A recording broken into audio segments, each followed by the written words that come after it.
ایک دن ایک بادشاہ اپنے محل کی چھت پر ٹہل رہا تھا۔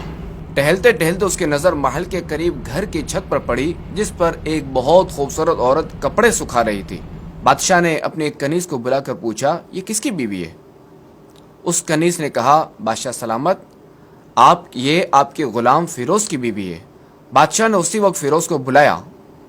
فیروز حاضر ہوا تو بادشاہ نے کہا، فیروز، ہمارا ایک کام ہے، ہمارا یہ خط فلاں ملک کے بادشاہ کو دے آؤ اور اس کا جواب بھی ان سے لے آنا۔ فیروز یہ خط لے کر گھر آیا اور خط اپنے تکیے کے نیچے رکھ دیا۔ وہ یہ نہیں جانتا تھا کہ بادشاہ نے اس کے ساتھ کیا چال چلی ہے۔ اس نے رات گھر میں گزاری، سفر کا سامان تیار کیا اور صبح ہوتے ہی سفر پر روانہ ہو گیا۔ فیروز جیسے ہی سفر پر روانہ ہوا، بادشاہ چپکے سے اپنے غلام فیروز کے گھر پہنچا اور آہستہ سے اس کے گھر کا دروازہ کھٹکھٹایا۔ فیروز کی بیوی نے پوچھا، کون ہے؟ بادشاہ نے کہا، میں بادشاہ ہوں، تمہارے شوہر کا مالک۔ اس نے دروازہ کھولا اور بادشاہ اندر آ کر بیٹھ گیا۔ فیروز کی بیوی نے حیران ہو کر کہا، بادشاہ سلامت، آج آپ یہاں ہمارے چھوٹے سے گھر میں؟ بادشاہ نے کہا، میں یہاں مہمان بن کر آیا ہوں۔ فیروز کی بیوی جو کہ سمجھدار تھی، وہ بادشاہ کا مطلب سمجھ گئی اور کہا، میں اللہ کی پناہ چاہتی ہوں آپ کے اس طرح آنے سے، مجھے آپ کے آنے میں کوئی خیر نظر نہیں آ رہی۔ بادشاہ نے غصے میں کہا، اے لڑکی، کیا کہہ رہی ہو؟ شاید تم نے ہمیں پہچانا نہیں، میں بادشاہ ہوں، بادشاہ، تمہارے شوہر کا مالک۔ فیروز کی بیوی نے کہا، بادشاہ سلامت، میں جانتی ہوں کہ آپ ہی بادشاہ ہیں، لیکن بزرگ کہہ گئے ہیں، شیر کو اگرچہ جتنی بھی تیز بھوک لگی ہو لیکن وہ مری ہوئی چیز نہیں کھاتا۔ اور پھر اس نے کہا، بادشاہ سلامت، تم اس کوزے میں پانی پینے آ گئے ہو جس میں تمہارے کتے نے پانی پیا ہے۔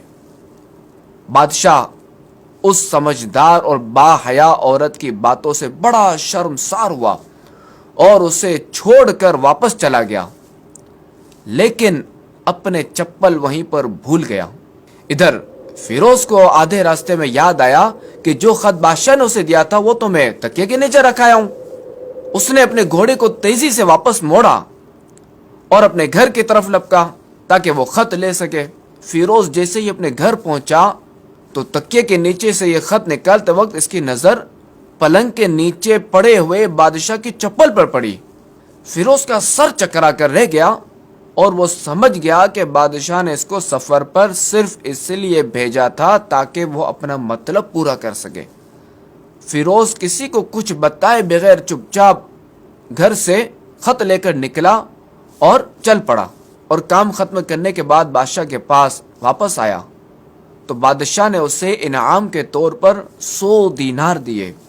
فیروز دینار لے کر بازار گیا اور عورتوں کے استعمال کے قیمتی کپڑے، کچھ تحائف خریدے اور گھر پہنچ کر بیوی کو سلام کیا اور کہا، چلو تمہارے میکے چلتے ہیں۔ بیوی نے پوچھا، یہ کیا ہے؟ تو کہا، بادشاہ نے انعام دیا ہے اور میں جانتا ہوں کہ یہ پہن کر اپنے گھر والوں کو بھی دکھاؤ۔ بیوی، جیسے آپ چاہیں۔ بیوی تیار ہوئی اور اپنے والدین کے گھر اپنے شوہر کے ساتھ روانہ ہوئی۔ لڑکی کے گھر والے اپنے داماد اور بیٹی اور ان کے لائے ہوئے تحفوں کو دیکھ کر بہت خوش ہوئے۔ فیروز بیوی کو چھوڑ کر واپس آ گیا اور 1 مہینہ گزرنے کے بعد بھی وہ بیوی کو واپس نہ لایا اور نہ ہی اس کے بارے میں کوئی خیر خبر لی۔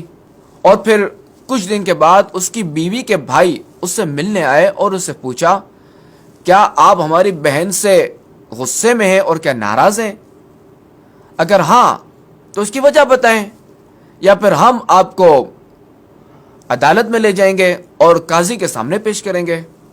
تو اس نے کہا، اگر تم قاضی کے پاس جانا چاہتے ہو تو چلے جاؤ، لیکن میں نے اس کے تمام حقوق ادا کر دیے ہیں۔ لڑکی کے گھر والے اپنا کیس قاضی کے پاس لے گئے۔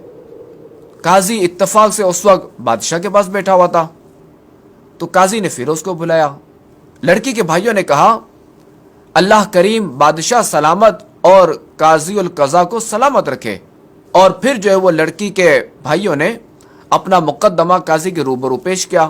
قاضی صاحب، ہم نے ایک سرسبز باغ، پھلوں سے بھرا ہوا پورا درخت اور ساتھ میں میٹھے پانی کا کنواں اس شخص کو دیا تھا۔ اس شخص نے ہمارا باغ اجاڑ دیا اور ہمارے پھل کھا لیے، درخت کاٹ لیے اور کنویں کو خراب کر کے بند کر دیا۔ قاضی نے پھر اس کی طرف دیکھا اور پوچھا، ہاں تو تم کیا کہتے ہو اس بارے میں؟ فیروز نے کہا، قاضی صاحب، جو باغ مجھے دیا گیا تھا وہ میں نے پہلے سے بہتر حالت میں نے واپس کیا ہے۔ قاضی نے لڑکی والوں سے پوچھا، کیا اس نے پہلے سے اچھی حالت میں تمہیں باغ نہیں دیا؟ انہوں نے کہا، ہاں ایسا ہی ہے، لیکن ہم اس سے باغ واپس کرنے کی وجہ پوچھنا چاہتے ہیں۔ تو قاضی نے کہا، ہاں فیروز، تم کیا کہنا چاہتے ہو اس بارے میں؟ فیروز نے کہا، قاضی صاحب، میں نے باغ کسی بغض یا نفرت کی وجہ سے نہیں چھوڑا، بلکہ اس لیے چھوڑا کہ ایک دن میں باغ میں آیا تو اس میں نے شیر کے پنجوں کے نشان دیکھے۔ مجھے خوف ہوا کہ شیر کہیں مجھے کھا نہ جائے، اس لیے میں نے باغ میں جانا بند کر دیا۔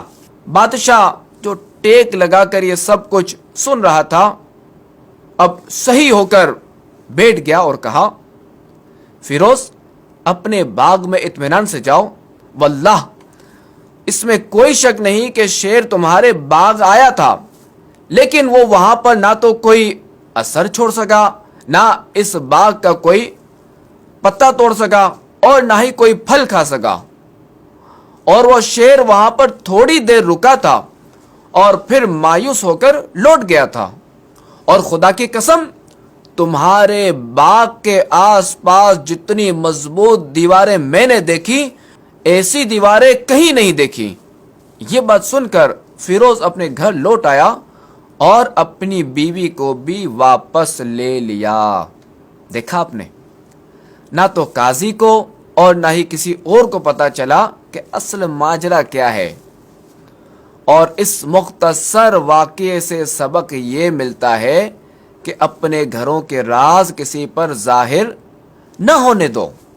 دوسرا یہ کہ حیا ایمان کا ایک حصہ ہے، کیونکہ حیادار شخص گناہوں سے باز رہتا ہے اور فرائض کو انجام دیتا ہے، اور یہ سب اللہ پر ایمان کے سبب ہوتا ہے۔ جب دل ایمان سے بھرا ہوا ہو تو وہ آدمی گناہوں سے رکتا ہے۔ اور یہ یاد رہے کہ عورت اس بات کی امین ہوتی ہے کہ شوہر کی غیر موجودگی میں شوہر کے مال اور گھر کی حفاظت کے ساتھ ساتھ اپنی عزت و آبرو کی بھی حفاظت کرے۔